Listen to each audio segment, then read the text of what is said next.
नमस्कार, मैं हिमांशु मिश्रा। आप देख रहे हैं भारतीय टीवी। दोस्तों, आज हम बात करने वाले हैं हमारे देश के सबसे बड़े आयोग चुनाव आयोग ने एक बार फिर 21 साल बाद देश में एसआईआर 12 राज्यों और 7 केंद्र शासित प्रदेशों में लागू करने जा रहा है। आइए आपको बताते हैं कि एसआईआर से देश भर में कौन से बदलाव आएंगे, वोटर्स को क्या क्या सुविधा मिलेगी। आइए आज इस वीडियो में आज आप सबको हम बताने वाले हैं। हमारे देश के मुख्य चुनाव आयुक्त ने बताया है कि 12 राज्यों में विशेष गहन पुनरीक्षण मतलब एसआईआर का दूसरा चरण शुरू हो रहा है। बिहार के अंदर पहला चरण हुआ था, लगभग 7.5 करोड़ वोटर्स ने इसमें भाग लिया था। आप सभी को याद होगा कि जब बिहार के अंदर एसआईआर हो रहा था तो हमारे देश के राजनीतिक दल चाहे सत्ता पक्ष हो या विपक्ष हो, लगातार चुनाव आयोग के ऊपर वार प्रतिवार कर रहा था। आजादी के बाद यह 9वां एसआईआर अभियान है जो 21 साल बाद हो रहा है। इसका उद्देश्य है कि जो वोटर्स हैं, वोटर्स की जो लिस्ट है उसको त्रुटि रहित बनाना है, जिसमें मृत्यु और स्थानांतरित वोटर्स के नाम हटाना शामिल है। आयोग ने वोटर्स की सुविधा के लिए कई महत्वपूर्ण कदम उठाए हैं। आइए उन कदमों के बारे में हम जानते हैं कि आखिर वो कदम हैं क्या। देखिए दोस्तों, जब चुनाव आयोग ने एसआईआर बिहार के अंदर किया था तो राहुल गांधी से लेकर अखिलेश यादव तक, तेजस्वी यादव से लेकर ममता बनर्जी तक लगातार चुनाव आयोग के मुख्य आयुक्त ज्ञानेश कुमार के ऊपर आरोप लगा रहे थे। ज्ञानेश कुमार ने सोमवार को प्रेस कॉन्फ्रेंस में बताया 12 राज्यों और केंद्र शासित प्रदेशों में अब विशेष गहन पुनरीक्षण का दूसरा चरण शुरू किया जा रहा है। उन्होंने कहा, पहले चरण में बिहार में लगभग 7.5 करोड़ लोगों के साथ मिलकर ये पुनरीक्षण हुआ था और इसमें बड़ी सफलता मिली थी, जहां 7.5 करोड़ वोटर्स ने इसमें भाग लिया था। मुख्य चुनाव आयुक्त ज्ञानेश कुमार ने बताया कि आजादी के बाद अब तक का यह 9वां एसआईआर अभियान है।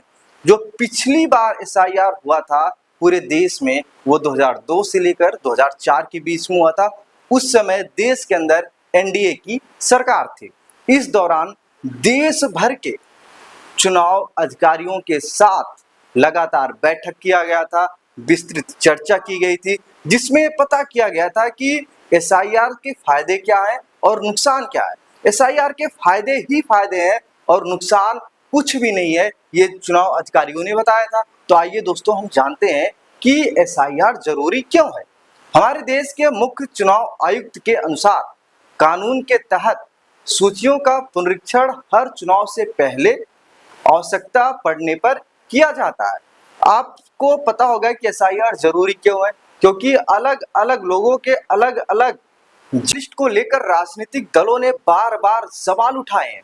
पिछले 2 दशक में लोगों के बार बार स्थानांतरण, मृत्यु, मतदाता के नाम हटने में देरी, एक व्यक्ति के कई जगह नाम दर्ज होने जैसी स्थिति सामने आई है। इसको लेकर हर एक पार्टियों ने चुनाव आयोग पर आरोप लगाया है कि वोट चोरी हो रही है। एक व्यक्ति एक नहीं बल्कि 2-2, 3-3 जगह वोट दे रहा है। इसी कारण इस बार यह व्यापक प्रक्रिया जो है चुनाव आयोग द्वारा अपनाई जा रही है। आइए जानते हैं कि किन अधिकारियों पर होगी बड़ी जिम्मेदारी। जो चुनाव आयोग द्वारा जो एसआईआर का गठन किया जा रहा है, पुनरीक्षण किया जा रहा है, आखिर वो अधिकारी कौन से होंगे जिन अधिकारियों से ये सब पूरा काम होगा। देखिए, हर मतदान केंद्र पर लगभग 1000 वोटर्स होते हैं, जिनकी देखरेख में बूथ लेवल ऑफिसर करते हैं, जिसको हम बीएलओ कहते हैं। हर विधानसभा क्षेत्र के लिए एक इलेक्टोरल रजिस्ट्रेशन ऑफिसर होता है, जिसे हम ईआरओ कहते हैं, जो उपमंडल अधिकारी स्तर का अधिकारी होता है। देखिए, बीएलओ घर घर जाएंगे और घर घर जाके एक बार नहीं बल्कि 3-3 बार आपसे वेरीफाई करवाएंगे कि ये व्यक्ति है कि नहीं है। आइए बताते हैं ईआरओ का काम क्या होता है। ईआरओ का काम होता है ड्राफ्ट वोटर्स लिस्ट बनाना और दावे और आपत्तियां सुनना तथा अंतिम सूची का प्रकाशित करना, ये काम ईआरओ का होता है। हर तहसील में सहायक ईआरओ भी नियुक्त रहते हैं, यदि किसी को आपत्ति होती है तो पहली अपील जो होती है वो जिला अधिकारी के पास, और जो दूसरी अपील होती है वो मुख्य निर्वाचन अधिकारी के पास की जाती है। चुनाव आयोग वोटर्स को और राजनीतिक दलों को भरपूर मौका देता है कि आप अपने आपत्तियों को दर्ज कराएं, और जो उसमें सुधार हो सकती है चुनाव आयोग उसमें सुधार करेगा।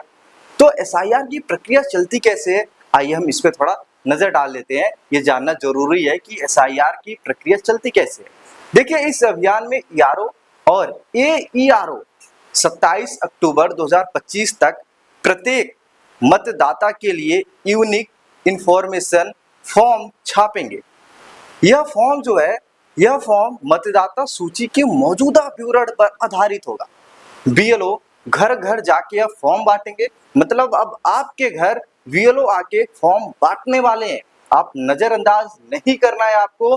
देखिए, मतदाताओं की ये मदद भी करेंगे, और एक बार नहीं 3 बार घर जाके जानकारी जुटाने वाले हैं आपके बीएलओ साहब।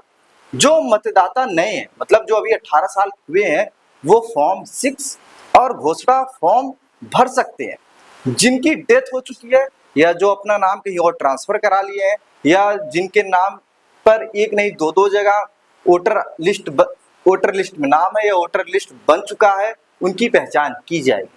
शहरी हो या प्रवासी वोटर्स हो, चाहे ऑनलाइन फॉर्म भी भर सकते हैं या अपने ऑफलाइन फॉर्म अपने घर पे जब बीएलओ जाएंगे तो उन्हें दे सकते हैं। मतलब सरकार पूरी तरीके से तैयारी में है, मतलब चुनाव आयोग वोटर्स के साथ है। अब आपको हम बताते हैं कि ड्राफ्ट और फाइनल लिस्ट जो होता है उसकी तैयार करने की प्रक्रिया क्या है इस एसआईआर में।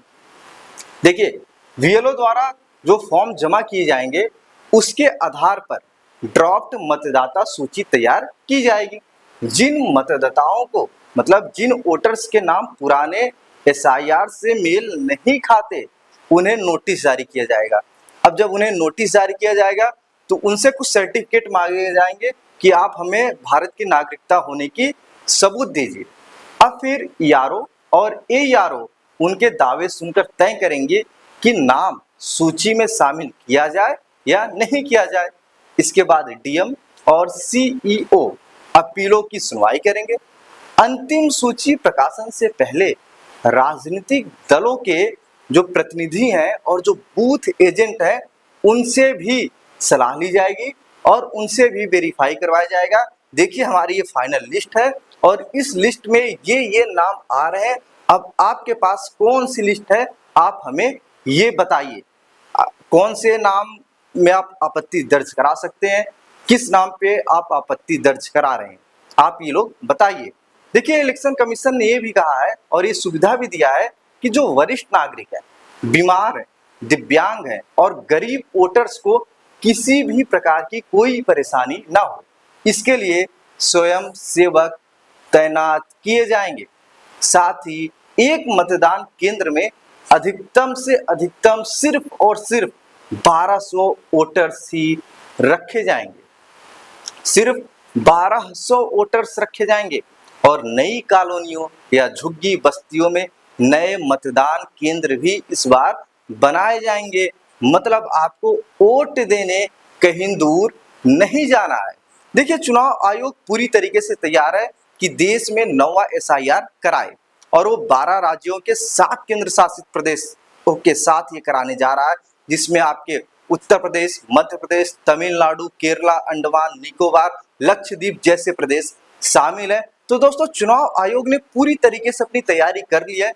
21 सालों के बाद 2025 में चुनाव आयोग देश में 9वां एसआईआर कराने जा रहा है।